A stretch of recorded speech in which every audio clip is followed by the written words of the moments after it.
Hey, David Wygant, 10-minute daily reality check. Today we got reality. It's not that my fantasy football team is kicking ass. Are you playing? Hey, Jonathan, do you play fantasy football? No, I don't. You don't play fantasy My football? fantasy is that I actually could play football. That would be my fantasy. Okay, so we're going to talk today about what I call fantasy dating, okay? Okay. So fantasy dating to me is online dating, swipe dating, and other things for lots of different people.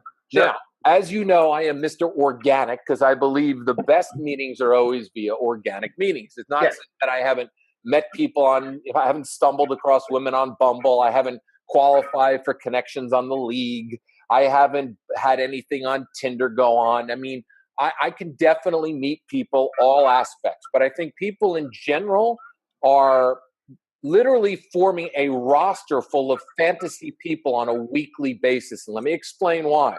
So here they are, they're swiping and they're taking their thumb and it's going across the greasy iPhone. By the way, people, cold and flu season coming up, wipe those fucking screens down. Jesus, they're ugly and disgusting. When people hand me their phone, I look at them and say, I'm a germaphobe. I do not want to touch your phone. So I find people putting together a roster every single week. It's almost like the fantasy football challenge every single week. You got a roster of 3 or 4 people. You're half-ass flirting with them. You don't give out the phone number at all. You continue to flirt or you say hello. And I don't know about you, man, but I find women absolutely so dull when it comes down to meeting on these apps. Hi, hello. And it's like sometimes you ask for a number and go, hey, I'd much rather talk to you. And then they continue texting. And I just find too many people spending so much time as text buddies when it comes down to online dating. Now, you love it. Well, wait. I want to jump in here. Please, I'm giving you. Okay. I want to jump in because it's not just women; it's both men too. So yes, let's not make it about one particular sex because men are just as bad. They're holding the picture of the fish they caught up and everything. But here's my point of why I'm such a proponent of this medium. Now, first off, garbage in, garbage out. So let's both agree that people are putting out garbage, they're going to get garbage results. So I agree with that. And yet, here's the thing, David, 50%, almost 50% of all new relationships for people over 45 years old are happening through an online connection, okay? It used to be, if you look back prior to online dating, if you were a 50-year-old woman and or never married, divorced, or widower, it was the kiss of death meeting a mate. There was a line in the movie Sleepless Seattle, it is easier to get hit by lightning than it is to find a mate. And so since online dating actually has come to fruition, there are more opportunities than ever before. Now, I'm not suggesting because of that, there's also a lot more garbage out there than ever before too. But the fact is online dating in and of itself isn't the problem. It's just the people that go onto it. And those same people are the same people outside organically as well. I agree with you. Now, look, I'm not trashing. I don't trash men or women. I'm an equal opportunity trasher. I have been coaching some of my clients to help them via online dating and Tinder apps. And I got to tell you, these men are so fucking boring. It's unbelievable what they text and write. Because she has sent me over 100 Tinder and Bumble responses. Yeah. 98% of them put me to sleep at the first response. So that's a problem of human nature. It's the thing is about men and women, one of the things is we have poor skill sets of communicating with one. Yes. That's just a fact. But it's not because of online dating that's the problem. That's because we don't spend time in close proximity to people to get to know them, like them, and trust them. It's not the issue of the online dating. It's because we no longer live in a village environment. We no longer live in a small town environment. We're so spread out doing all the things that we do during the day that meeting a viable candidate is a challenge. And I'm a perfect example, and I'm a communicator, and yet I work from home. I go to the gym, and when I go to the gym, I'm not going to interrupt some woman who's doing her yoga or is doing her workout, even though I might even be attracted to her. Wait a second. See, that's where I come down to. Okay. No, but here's the thing. Let me say why. Okay, go ahead. I don't want to walk up to a stranger just because I find her attractive, because that's my motivation is attractiveness. Okay? Yeah, I'm not going to do that. But that's fucking hot to a woman, okay? Here's a woman sitting there. She's tired of all the bad flirting that's going on online because men aren't flirting anymore, right? So she's feeling men are very passive. I'm gonna fucking make a stand for women right now because women are tired of all the men being passive and sending boring texts online and not following through and ghosting and not asking out. So here she is in a yoga class, and you walk over there being the man that you are and just go, hi. You know, I've seen you in the gym many times before. I always wanted to come over and say hello. What's your name? That's fucking. Now let me just share something about me personally, though. I find it very difficult walking up to a stranger. I need a really big green light for me to engage. Now, when I engage, I'm the most engaging person on the planet. Yes. I'm very demonstrative. I'm very vivacious. I'm very communicative. But for me, my DNA needs a big invitation. Otherwise, I just don't do it. Now, of course, I could go through one of your courses and learn how to do that better, but I am who I am. I'm set in my ways. And so for me, I need that green light, or I feel like I'm invading their space. That's just speaking for myself, but I guess I'm a lot like a lot of other men out there. Okay, so I'm not alone here. Right, and everybody's waiting for green lights, and the women are not giving green lights anymore because they're staring at their iPhones. It's not the phones. Well, I mean, it is the phones. It is the dating apps that they're not giving green lights. No, if you go out and look, and this is something I tell people all the time, go out and look and take a look at what people are doing. Are they looking at people, or are they looking at their fucking screens? I would agree with you. Are looking at their screens. So here you are. Wait. Here you are, you're a great man, you're a good catch, you're looking for a relationship, right? And what happens is that you're looking for a green light. She ain't green lighting, she's fucking looking at Instagram, you know, because that's what people have done. People have gone into a social shell because in reality, we're all just fucking terrified of each other. Okay, so then, all right, it's rather than bitch and complain about, let's give this audience some options here. How are they going to shift this? You know, and I can understand putting your phone in your pocket is one thing, okay? I get it. But it still doesn't change. You're out in public.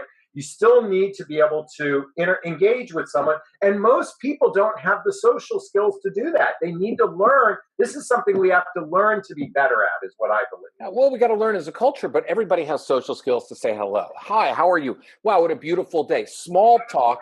Idle chit chat leads to real talk. We're all, if you think about it. I'm going to tell you something, David. And you and I went to a party last year, and I was flabbergasted because you are a master at small talk. It is something that's very difficult for me to do. Small talk.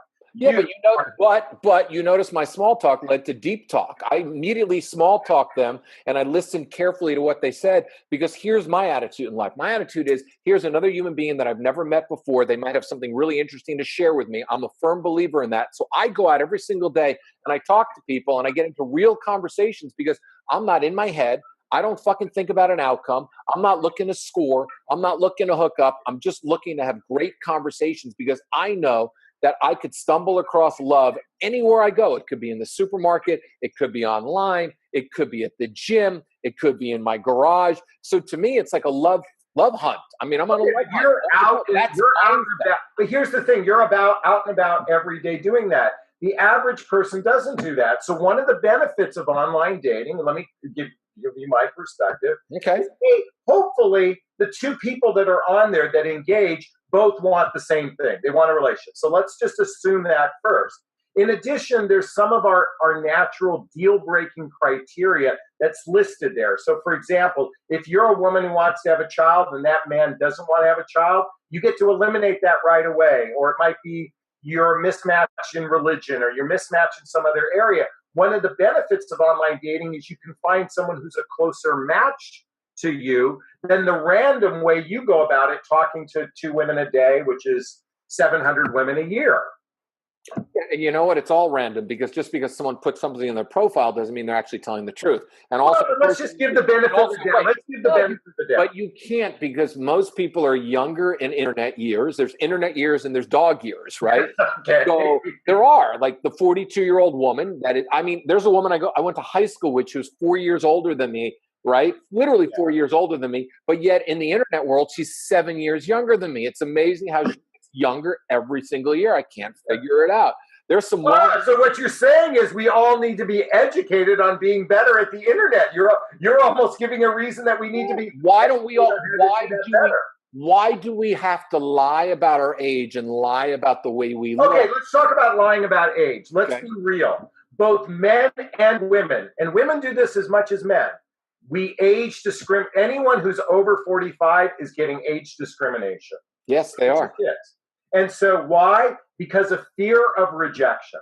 It's basic. It's fear-based is why we lie, not because we're trying to manipulate someone or take advantage of someone. The reason why people lie, and I've done it, is because I don't want to be discriminated against. Well, and I also see that too. It's very funny. There's always what I call the true confession on an online date. When you look at them and they go, well, I'm not really 42. I'm actually 46. Well, gee, I'm not really 48, according to Facebook. I'm actually 55. Oh, now we got that out of the way. That's fucking fantastic. Look at this. I mean, it seems to always be that moment. Actually, it's a good reason to lie because then you can own your lie and then see if the other person is lying too. They all have. I've never been with somebody who's their listed age. Okay, but can we call it fudging instead of lying? Because I think there's a big difference. All right, we can call it fudge. Because we don't want to be rejected. We don't want to be rejected. You know what? I'm going to bring you back, okay? Because we can talk about this Has it already been 10 minutes? It's already been 10 minutes, and we're going to bring you back. As a matter of fact, we'll bring you back at the end of this week, and we're going to continue this debate. But let's leave them with a tidbit. The tidbit is, if you're going to be dating, the reality is there's going to be a lot of shit before you get somebody great. So expect it. Expect 100 mediocre dates before you find a great one. What does it matter? At least you know there's a great one waiting in your future. And I think that's the biggest thing, because if you're going to do Bumble and Tinder and OkCupid, be open to it. If there's a guy or a woman that shows personality, get back to them. I will say that dating is the best laboratory to learn about who you are and what you really want. And when you interact with another human being, and the more you do it, and hopefully you don't have to go on 100 dates to find your mate, but if you did, hopefully in that process, you really learned about who you are and what you truly want. So I'm a huge proponent of that. I'll agree with that. Perfect. Okay, so where can they reach you? They can reach me at jonathanaslay.com. Just Google my name. I'm sure you'll have it listed here with a free gift or something like that. And they can just Google me and join my website. Perfect. So we're going to have you back on. So that's the reality check of the day. Online dating. Is it fantasy dating or like fantasy football? Is it a roster full of potential great people, or is it just a roster full of potential people you want to cut on Tuesday cut down day?